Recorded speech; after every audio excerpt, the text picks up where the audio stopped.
Olá, eu sou a Isadora e vou apresentar a primeira parte do trabalho do Grupo E. O tema do nosso trabalho é o uso da insulina artificial através do DNA recombinante no tratamento do diabetes mellitus, avanços e desafios. O primeiro tópico é o resumo. O diabetes mellitus é uma das doenças crônicas mais comuns no mundo. Ela ocorre quando o pâncreas não produz insulina suficiente ou quando o corpo não consegue utilizá-las de forma adequada. No início, o tratamento era feito com insulina de origem animal, que muitas vezes causava reações alérgicas.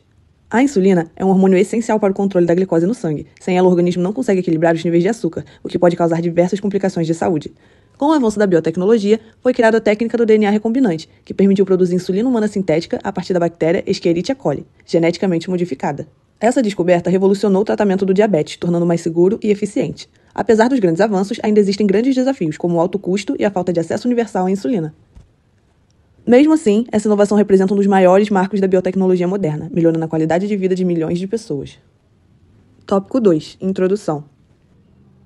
O desenvolvimento da biotecnologia ganhou destaque a partir da segunda metade do século XX, especialmente após a descoberta da estrutura do DNA, em 1953. Na década de 1970, surgiu a técnica do DNA recombinante, que permitiu manipular o material genético de forma direta. Essa descoberta teve um grande impacto na área da saúde, tornando possível o diagnóstico e o tratamento de várias doenças, destacando-se a produção da insulina humana sintética, feita por meio de micro-organismos geneticamente modificados, o que revolucionou o tratamento do diabetes mellitus. Antes disso, na década de 1980, a insulina usada vinha de pâncreas de bois e porcos e muitas vezes causava impurezas e reações alérgicas. Com o DNA recombinante, foi possível inserir o gene humano da insulina em bactérias como Escherichia coli, fazendo com que elas produzissem o hormônio de forma segura, pura e em larga escala. Essa inovação foi um verdadeiro marco na medicina, pois reduziu os efeitos colaterais e se tornou padrão de tratamento para milhões de pessoas em todo o mundo. Tópico 3. Metodologia. A metodologia usada nesse trabalho foi bibliográfica e exploratória, com enfoque qualitativo, buscando entender o uso de micro-organismos geneticamente modificados, especialmente a Escherichia coli, na produção de insulina artificial por meio do DNA recombinante.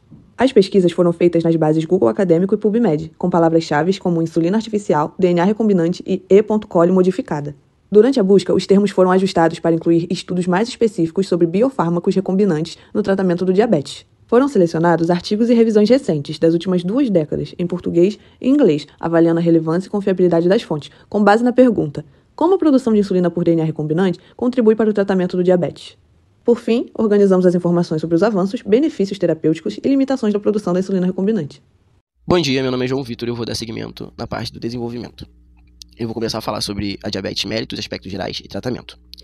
O diabetes mellitus é uma das doenças crônicas de maior impacto global. É um conjunto de distúrbios metabólicos centrado na hiperglicemia crônica, que é o desequilíbrio entre a produção e a ação da insulina. A insulina secretada pelas células beta do pâncreas é vital para que os tecidos utilizem a glicose. Sua deficiência, seja por falha na secreção ou por resistência tecidual, leva a glicose elevada, promovendo danos teciduais a longo prazo em órgãos como rins, retina e sistema cardiovascular. Historicamente, o tratamento evoluiu da insulina animal, que causava reações alérgicas, e agora tem como objetivo central do tratamento é manter a glicose em níveis normais.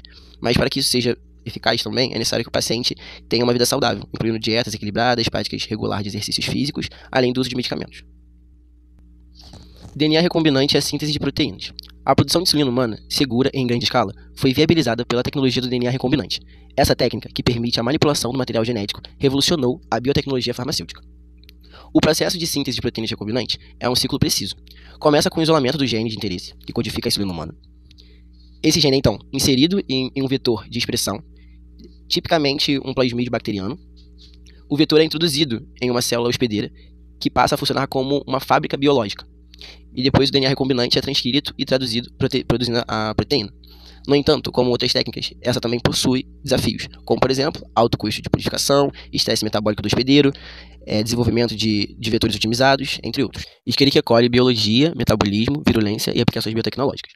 A Escherichia coli é o responsável pela produção da primeira insulina humana, sintética. As razões para sua escolha são claras. A E. coli apresenta um crescimento extremamente rápido e facilmente modificável geneticamente, e tem um custo operacional baixo. No entanto, ela não está isenta de desafios, como bactéria procariota. Ela tem limitações na realização de modificações pós-traducionais complexas, como a glicosilação. Além disso, a produção pode levar à formação de corpos de inclusão. E a presença de toxinas exige etapas rigorosas de purificação. A superação dessas limitações é feita através da engenharia genética. Olá, eu sou o Icaro Amaral e eu estarei dando continuidade falando da insulina recombinante, seus potenciais terapêuticos e as limitações atuais. Bom, a insulina recombinante ela representou um grande avanço no tratamento do diabetes. Por ter a sua estrutura quase idêntica à humana, ela reduziu as reações imunológicas que existiam com a insulina animal e melhorou o controle da glicose. O desenvolvimento dos análogos de insulina também foram essenciais, porque eles permitiram ajustar o tempo de ação, oferecendo opções ultra rápidas, basais e pré-misturadas. Isso possibilitou personalizar o tratamento e diminuir os episódios de hipoglicemia. Bom, apesar dos avanços, ainda existem desafios importantes, como o alto custo e o acesso restrito que dificultam o tratamento, principalmente em países de baixa renda. E segundo a OMS, milhões de pessoas ainda não têm insulina suficiente para uso contínuo. Também há limitações da farmacocinética, que mesmo com os análogos modernos não conseguem reproduzir exatamente a liberação natural do pâncreas. Com isso, muitos pacientes ainda enfrentam hipoglicemia e oscilações da glicemia. Bom, falando das instabilidades e nova forma de administração, a insulina recombinante ela precisa ser mantida em cadeias de frio, o que complica o transporte e armazenamento em regiões quentes ou com pouca infraestrutura. Outro ponto é a via de administração, que ainda depende da aplicação subcutânea, que é algo desconfortável para muitos pacientes.